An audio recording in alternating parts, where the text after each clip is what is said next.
Is America standing up against the American imperialism? One of the influential TV channels of India, called Republic TV, just recently ran a program where they referred to statements of Department of US government who criticized India's growing trade relationship with Russia.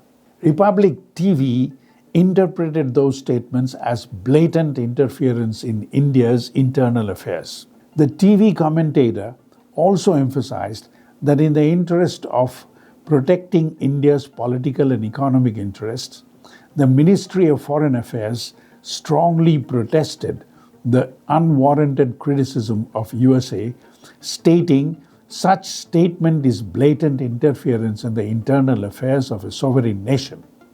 Assuming this report of Republic TV is based on facts, some may be worried about the possibility of souring relationship between USA and India and its resulting fallout.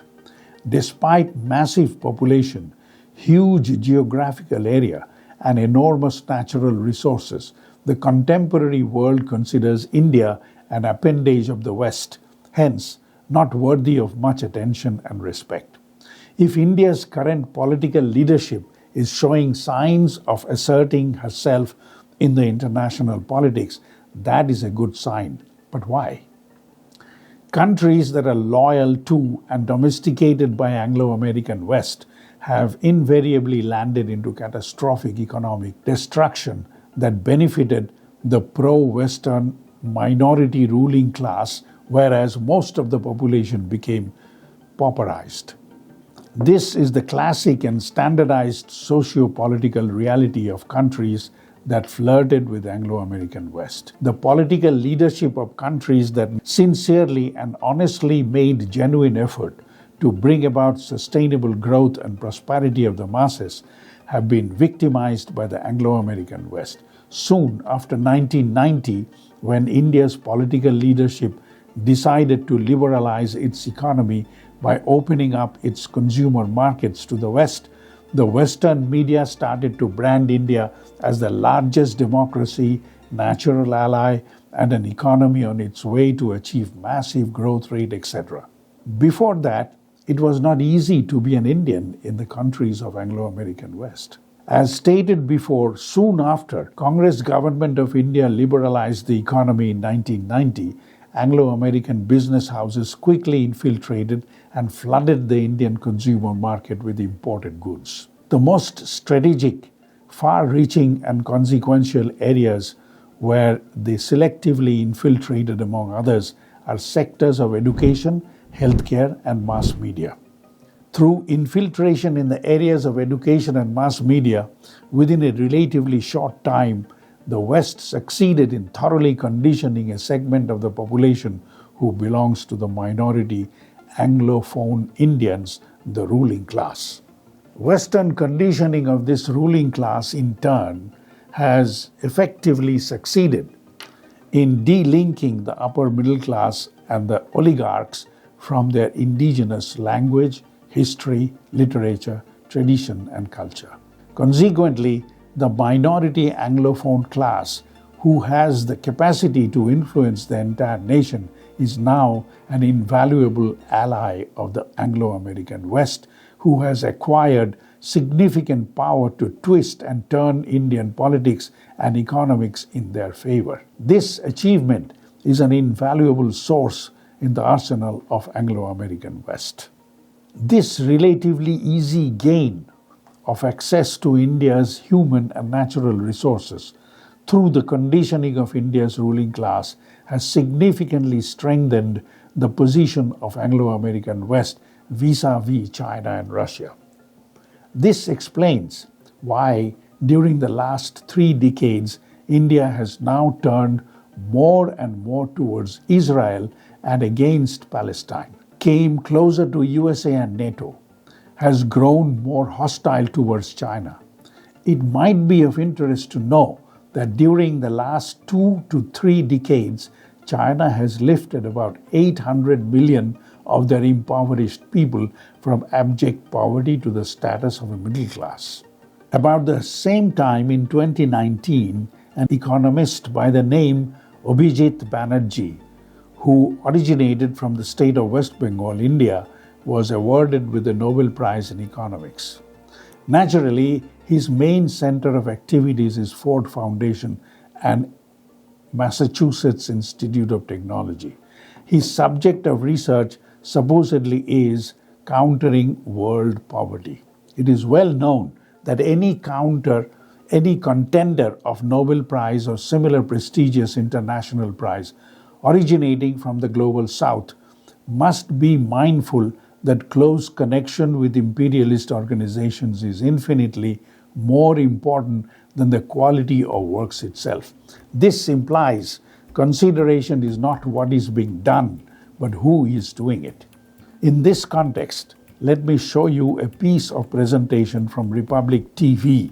In this presentation, it is being emphasized that a spokesperson of the government of India is explaining that single most important consideration for buying crude oil and military hardware for India is the price and price alone. Hence, the decision to buy oil and military hardware from Russia, despite it is against the interest and instruction of United States. This assertive and self-confident move of India's political leadership, which didn't exist in the past, has annoyed US State Department. Here is an excerpt of the presentation by Republic TV. এতো মহাবিপর্যয় মার্কিন রাষ্ট্রের বড় বড় ঘুঘুর বাসায় বসে থাকা প্রভাবশালী ঘুঘুরা ভারতের অর্থনীতি, বাণিজ্য নীতি, বিদেশ নীতিকে নিয়ন্ত্রণ করতে চায়, কিন্তু কোনোভাবেই সেটা পারছে না। এরকম বিদেশ নীতি হলে তো আমেরিকার সমস্যা। এমন একটা দেশ যার নিজের কোনো বিদেশ নীতি নেই, বরং শুধু ধান্দা নীতি আছে, তার ভারতের এই রূপ দেখলে বড্ড গাত্রদাহ হয়। আর তাই জন্যই একটা গোটা দেশের ভিতরে ভিতরে নৈরাজ্য সৃষ্টি করতে এক মুহূর্ত অপেক্ষা করে না আমেরিকা। কোথায় কোথায় আঘাত লাগছে, কোথায় কোথায় দুশ্চিন্তা তৈরি হচ্ছে, কোথায় কোথায় কপালে উদ্বেগের ভাঁজ স্পষ্ট হচ্ছে, সেই জায়গাগুলোই আজ দেখিয়ে দেব। আমেরিকার সবচেয়ে বড় ব্যবসা বা সবচেয়ে লাভজনক ব্যবসা গোটা বিশ্বজুড়ে কি?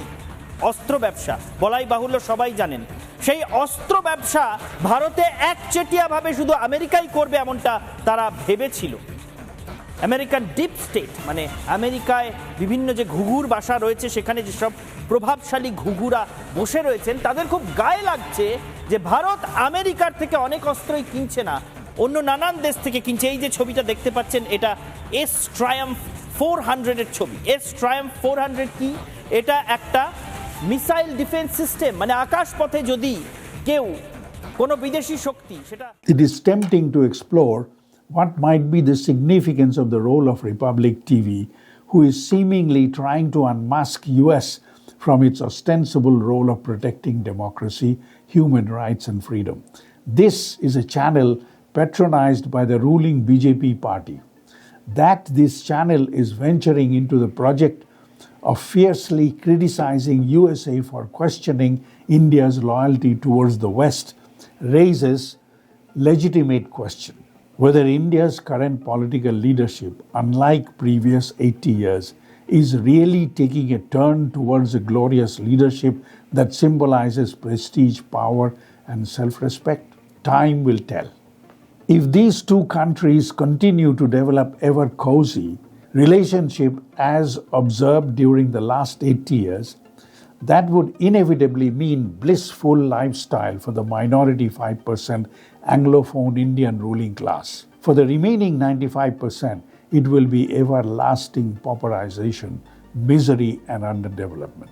On the other hand, if USA becomes increasingly hostile and antagonistic towards India, that will inevitably mean that India is now exposed to a political leadership that is determined to protect the interest of 95% pauperized population. This leadership has the possibility of leading India towards the peak of prosperity and success that is long overdue for a land so rich in its human and natural resources and civilization of 10,000 years. The entire nation has the obligation to empower this leadership and thereby change the entire face of the earth. The way rise of Russia and China has made the difference.